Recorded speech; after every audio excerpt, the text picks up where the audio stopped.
പ്രതിസന്ധികളെയും കുപ്രചരണങ്ങളെയും മറികടന്ന് ഇന്നു മുതൽ മഹാരാജ ടാക്കീസിന്റെ നയന മനോഹരമായ വെള്ളിത്തിരയിൽ സൂപ്പർ ഹിറ്റ് ചലച്ചിത്രം പോക്കിരി രാജ സ്വാമിനാഥൻ എന്ന യുവ പ്രൊജക്ടർ ഓപ്പറേറ്ററുടെ കരവിരുതിലൂടെ നിങ്ങൾക്ക് തന്റേടിയും പോക്കിരിയുമായ നോട്ടീസ് അവിടെ തന്റേടിയും പോക്കിരിയുമായ പോക്കിരി രാജയെ കാണാം. ദിവസേന വർണ്ണശബളമായ 3 പ്രദർശനങ്ങൾ. മുതലാളി പടക്കം പൊട്ടിച്ചത് വെറുതെയായി. എന്നാൽ ഇത്രയും പെട്ടെന്ന് അവളുമാരി ടാക്കീസ് തുറക്കുന്നു ഞാൻ വിചാരിച്ചില്ല. ആ കഴിവേറി ബഷീർ ഇങ്ങനെ മലക്കം അറിയുമെന്ന് ആരറിഞ്ഞു? അനൗൺസ്മെന്റ്. നയന മനോഹരമായ സ്ക്രീനിൽ സൂപ്പർ ഹിറ്റ് ചലച്ചിത്രം. മുതലാളി നമ്മൾ ഈ സമയത്ത് കണ്ടുകഴിഞ്ഞാൽ ആകെ നാണക്കേടാ. മുതലാളി കാരണത്ത് കയറിയുന്നു. കരവിരുതിലൂടെ നിങ്ങൾക്ക് തന്റേടിയും പോക്കിരിയുമായ പോക്കിരി രാജയെ കാണാം. ഞാൻ കാറി കയറിയിരിക്കാം. ഞാനും കൂടി അടക്കല്ലേ. തടസ്സങ്ങളും അവിഖ്യാതികളും മറികടന്ന് ശത്രുക്കളുടെ നാവടക്കിയും പാപ്പച്ചന്മാരുടെ മുനയൊടിച്ചു. മഹാരാജ ടാക്കീസ് പുതിയ ഭാവത്തിലും രൂപത്തിലും ഇന്നു മുതൽ തുറന്ന് പ്രവർത്തനം ആരംഭിക്കുന്ന വിവരം നിങ്ങളേവരെയും സന്തോഷപൂർവ്വം അറിയിച്ചു കൊള്ളുന്നു. കാണാൻ വരുന്നവരുണ്ടെങ്കിൽ പോരടാ നോട്ടീസ്. ആണത്തമില്ലാത്തവന്മാരെ, പെണ്ണുങ്ങളോട് പടവെട്ടാൻ വരുന്ന 2 കെട്ടവന്മാരെ നിങ്ങൾ സൂക്ഷിച്ചോളുക. നിങ്ങളുടെ തല കൊയ്യാനായി ഇതാ പോക്കിരി രാജ എത്തുന്നു. താടി വെച്ചവന്മാരും താടി വെക്കാത്തവന്മാരും പ്രത്യേകം ശ്രദ്ധിക്കുക. ഇനി ഒളിഞ്ഞു നിന്ന് കേൾക്കുന്നവന്മാരും കേൾക്കാൻ വേണ്ടി പറയാം. പോക്കിരി രാജ, പോക്കിരി രാജ, പോക്കിരി രാജ. മതി മതി, തൃപ്തിയായി. വിട്ടോ. ഇന്നു മുതൽ മഹാരാജ കണ്ട പരസ്യമായിട്ടല്ലേ കോളാമ്പിക്കുടി മുതലാളിയുടെ പേരെടുത്ത് പറഞ്ഞവൻ കളിയാക്കിയത്. അത് അവളുമാർ അവനെ കൊണ്ട് പറയിക്കുന്നതാ.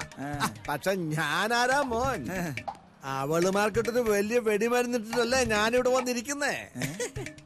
ഇനി 1-2 മാസത്തേക്ക് ഏത് രാജ കളിച്ചാലും കാണാൻ ഒരു കുഞ്ഞു പോലും ആ ടാക്കീസിലേക്ക്. അതെന്താ മുതലാളിയാണ് ടാക്കീസ് നടത്താൻ പോണത്? എന്റെ സ്ഥലത്ത് എന്റെ ചെലവിൽ ഓപ്പൺ എയറിൽ നാട്ടുകാർക്ക് മൊത്തം ഓസിന് കാണാൻ നാളെ മുതൽ ആരംഭിക്കുന്നു പുന്നപ്ര ശിവന്റെ നേതൃത്വത്തിൽ ഇക്കിളിപ്പെടുത്തുന്ന കമല ലോക്കൽ സർക്കസ്. കമലും ലോക്കറ്റും? കമല ലോക്കറ്റൊന്നും അല്ല, പിന്നെ Kamala local circus. Kamala local circus. മുതലാളി എന്റെ ദൈവമാ. കഴിഞ്ഞ ആഴ്ച ജയിലിൽ നിന്ന് ഇറങ്ങുമ്പോ ഇനി എന്ത് വേലക്ക് പോണെന്നൊരു എത്തും പിടിയില്ലാതെ നിൽക്കുമ്പോഴാണ് എന്റെ മുതലാളി ഈ പണി എന്നെ ഏൽപ്പിച്ചത്. ആളുകൾ എങ്ങനെ ഉണ്ടായിരുന്നു ശിവ? ആളെങ്ങനെ ഉണ്ടായിരുന്ന സൂപ്പർ സ്റ്റാർ രജനീകാന്തിന്റെ പടം റിലീസ് ഉണ്ടാകുന്ന ആളില്ലേ, അതിന്റെ ഇരട്ടിയായിരുന്നില്ലേ? സംഭാവന പിരിക്കണ്ടെന്ന് മുതലാളി പറഞ്ഞോണ്ടാ, ഇല്ലെങ്കിൽ പാത്രം നിറയെ ചൊള വീണേനെ. ആണോ? പിന്നല്ലാണ്ട് ഷോ കാണാൻ ആളില്ലാണ്ട് ടാക്കീസ് പൂട്ടിയിട്ട് 1 അല്ല 2 ഷോ നടന്നില്ല. ഇങ്ങനെ പോയാൽ അവളുമാരുടെ കാര്യം കട്ട പോകാം. അപ്പൊ എന്റെ കണക്കുകൂട്ടൽ പഴച്ചില്ല. 1-2 മാസം ആളില്ലാതെ ടാക്കീസ് പൂട്ടിയിട്ട് അവളുമാർ അവിടെ ഈച്ച അടിച്ചിരിക്കും.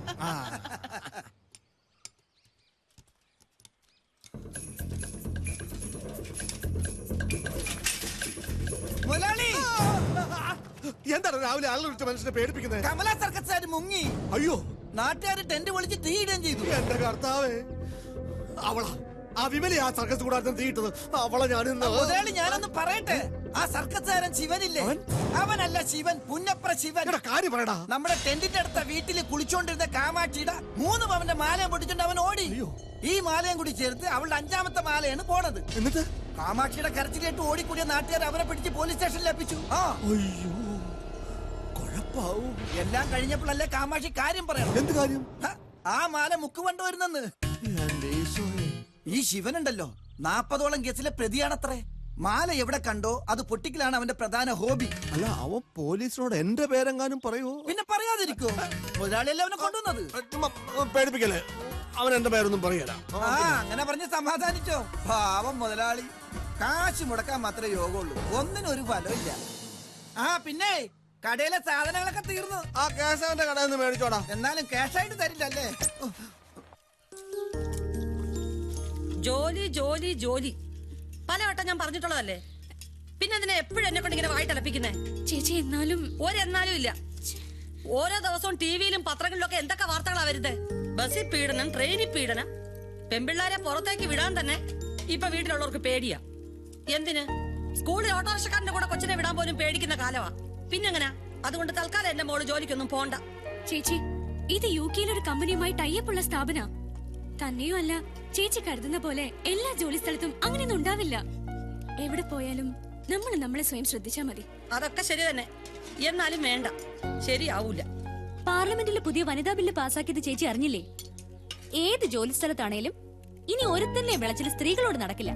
നടന്നാലേ അപ്പ വിവരം അറിയും. ഓഹോ, അങ്ങനെ ഒരു സംഭവം നടന്നോ? അത് ഞാൻ അറിഞ്ഞില്ലല്ലോ. അതിനാ വല്ലപ്പോഴെങ്കിലും പത്രം എടുത്ത് നോക്കണമെന്ന് പറയുന്നേ. അതെ, എത്ര ബില്ല് ആരൊക്കെ എവിടെ ഇരുന്ന് സ്ത്രീകൾക്ക് വേണ്ടി പാസ്സാക്കിയെന്ന് പറഞ്ഞാലും ശരി, ഒരു കാര്യമില്ല. എന്തെങ്കിലും സംഭവിച്ചാലേ നമ്മൾ തന്നെ അനുഭവിക്കേണ്ടി വരും. ചേച്ചി ഇത് എന്തിനുള്ള പുറപ്പാടാ? ദേഗങ്ങ, എന്റെ പൊന്നു ചേച്ചി, വെറും 8 വേക്കൻസിക്ക് വേണ്ടി 200ഓളം പേര് ആപ്ലിക്കേഷൻ അയച്ചിരിക്കുന്നേ. അതിൽ നിന്ന് ഇന്റർവ്യൂന്ന് വിളിക്കാന്ന് വെച്ചാ അതൊരു ഭാഗ്യമല്ലേ? ഇങ്ങനെ ഒരു ചാൻസ് എനിക്ക് കിട്ടണമെന്നില്ല. എനിക്കും അത് കിട്ടണമെന്നില്ല. ഒരു കാര്യം എല്ലാവരോടും പറയാ, ഈ കാര്യം മേലിലൂടെ പറയരുത്. മനുഷ്യന് മനസ്സമാധാന പ്രധാനം കേട്ടോ. ജോലി സ്ഥലത്തൊക്കെ കുഴപ്പമത്രേ. അതുകൊണ്ട് ഈ നാട്ടിലെ പെൺകുട്ടികൾ ആരും ജോലിക്ക് പോകുന്നില്ലേ? എല്ലാരും വീട്ടിൽ തന്നെ ഇരിക്കുക. പെരുന്തച്ഛന്റെ സ്വഭാവം വേറെ ആരും. ഗംഗേ, പോടി അവിടുന്ന്. എന്നെ കൊണ്ടൊന്നും പറയിപ്പിക്കരുത്. മനസമാധാനത്തോടെ ഒരു സിനിമ കാണാൻ സമ്മതിക്കില്ല. ശല്യങ്ങള്. ഗൗരി ചേച്ചി, എന്താ എന്തു പറ്റി? കാണുന്നില്ലേ? നല്ല സിനിമയാണല്ലോ. ഞങ്ങള് പോവുക വിമലെ. ഞങ്ങൾക്ക് സിനിമയും കാണണ്ട, ഒന്നും കാണണ്ട. ആഭാസന്മാര്. അയ്യോ നിക്ക്, പോവാൻ വരട്ടെ, ഞാനൊന്ന് നോക്കട്ടെ.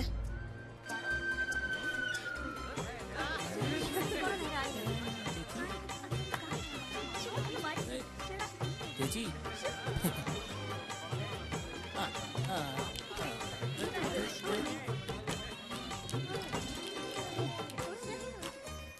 അതെ, നിങ്ങൾ 4 ആളും ഒന്ന് പുറത്തേക്ക് വരുമോ?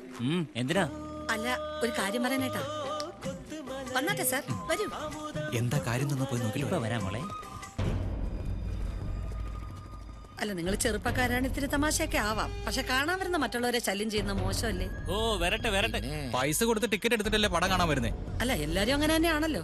വലിയ കെട്ടിലമ്മമാരാണെങ്കിൽ വീട്ടിലിരുന്ന് TV കണ്ടാ പോരെ. തിയേറ്ററിലാവുമ്പോ ചിലതൊക്കെ സഹിക്കേണ്ടി വരും. അതെ, ഞാൻ ഈ പ്രായം മുതൽ ടാക്കീസ് നടത്താൻ തുടങ്ങിയതാ. വെള്ളം ഒന്നുകൂടെ ചെലവാകത്തില്ല. പടാ. അല്ല പിന്നെ അവിവാഹിതരായ ആരെയും കാണുന്നില്ലല്ലോ. ആ, ഇനിയിപ്പോ ഞാനറിയാതെ എല്ലാരും കല്യാണം കഴിച്ചങ്ങ് പോയോ? രാവിലെ വടക്കവശത്ത് കാക്ക കരഞ്ഞപ്പോഴേ ഞാൻ വിചാരിച്ചതാ ഇന്ന് നല്ലൊരു കോൾ ഉണ്ടെന്ന്. അതെ, നല്ലൊരു കോളുമായിട്ടായി കമലാസൻ വന്നിരിക്കുന്നത്. ആർക്കാ? ഗംഗയ്ക്കോ യമുനയ്ക്കോ? അതെ, ഗംഗയായാലും യമുനയായാലും പെരിയാറായാലും കരമനയാറായാലും ഇഷ്ടം പോലെ ഉണ്ടല്ലോ ഇവിടെ. കണ്ണു വെക്കില്ലേ എന്റെ ചേട്ടാ? എനിക്ക് കണ്ണു വച്ചല്ലേ പറ്റൂ. എന്നാ കേൾക്കട്ടെ. ആലോചിക്കാൻ മറട്ടെ. ആദ്യം ശമ്പള പരിഷ്കരണം, എന്നിട്ട് മതി കല്യാണാലോചനയൊക്കെ. ഞങ്ങൾ സീരിയസ് ആയി പല കാര്യങ്ങളും ചർച്ച ചെയ്യുമ്പോ വെറും ഒരു പണിക്കാരനായ നീ വന്ന് തമാശക്കല്ലേ. തമാശയൊക്കെ പറയാൻ കല്യാണത്തിന്റെ തലേ ദിവസം ഒരു 1/2 മണിക്കൂർ തരാം നിന്റെ മിമിക്രി ഷോ കാണിക്കാൻ. നിർത്തണോ? 10 പറ്റ പെണ്ണുങ്ങളുടെയും 5 കെട്ടി ആണുങ്ങളുടെയും കല്യാണമല്ല താൻ ഇതുവരെ നടത്തിയിട്ടുള്ളൂ. നിർത്തടാ. എന്നെ തന്തയ്ക്ക് വിളിച്ചാലും ഞാനും ക്ഷമിക്കും കേട്ടോ. പക്ഷെ എന്റെ പ്രൊഫഷനെ ചോദ്യം ചെയ്താലുണ്ടല്ലോ. എന്താടോ ഓണോ? കണ്ടകശനി നിൽക്കുമ്പോ ശുഭകാര്യങ്ങൾ പറയാൻ പാടില്ല. എന്റെ ചോദ്യത്തിന് ചേച്ചി മറുപടി പറഞ്ഞില്ല. ഓ, ഇത് പറയാനാണോ സ്വാമി രാവിലെ കുറ്റിമറിച്ചോണ്ട് പോകുന്നത്? അതെ. വരട്ടെ, നമുക്ക് ആലോചിക്കാൻ സമയമുണ്ടല്ലോ. ഒരു കാര്യം ഞാൻ പറഞ്ഞേക്കാം. കഴിഞ്ഞ 5 വർഷക്കാലമായിട്ടേ ഞാൻ ആ പഴയ 4000 തന്നെ നിൽക്കുക. സമയം കൊണ്ട് മാറി നിൽക്കുന്ന എന്നാ കളിയാക്കുവാണോ? അതുകൊണ്ട് എനിക്ക് ശമ്പള പരിഷ്കരണം അനിവാര്യമാണ്. എനിക്ക് കൂട്ടി തന്നാ പറ്റുള്ളൂ. ഇല്ലെങ്കിലോ? ഇല്ലെങ്കിൽ ടാക്കീസ് ഇട്ടിട്ട് പാട്ടിന് ഓ, പോകും. സമാധാനമായി. ടാക്കീസ് അടഞ്ഞു കിടന്നാലും വേണ്ടല്ലോ, നീ പോ. അനാവശ്യം പറഞ്ഞാലുണ്ടല്ലോ. ചേച്ചി ഈ ചൂലൊന്ന് പിടിച്ചേ. ചേച്ചി ഈ ചൂല് വെച്ച് എത്ര വേണേലും എന്നെ അടിച്ചു. ഞാനിവിടെ 2 കൈയും കെട്ടി നിന്ന് കൊണ്ടോളാം. പക്ഷെ ഷോ ഇല്ലാതെ അടഞ്ഞു കിടക്കുന്ന മഹാരായ ടാക്കീസിന്റെ ഗേറ്റ് വന്ന് കാണാൻ ഞാൻ ജീവനോടെ ഉണ്ടായില്ല. ഞാൻ പറഞ്ഞതാ. അത് നേരാ, സ്വാമിയേട്ടും പറഞ്ഞതാ. ഓഹോ, എന്റെ കൊച്ചേ, എന്റെ വായിന്നൊരു ചെറിയ അബദ്ധം ചാടിയെന്ന് കരുതി ഇങ്ങനെ കയറി മേളായിക്കല്ലേ. ഞാൻ ശമ്പളം കൂട്ടി ചോദിച്ചില്ലാലും അടുത്ത മാസം തൊട്ട് ചേച്ചി എനിക്ക് ശമ്പളം കൂട്ടി തരുമെന്ന് എനിക്ക് അറിയാം. ഈ വിമല ചേച്ചി ആള് ഭയങ്കര, എല്ലാം ഒളിപ്പിച്ചു വെക്കും. സോപ്പ് അയ്യ, സമയമായി മാറ്റിയുടെ. ശരി ശരി. ഓ, രക്ഷപ്പെട്ടു.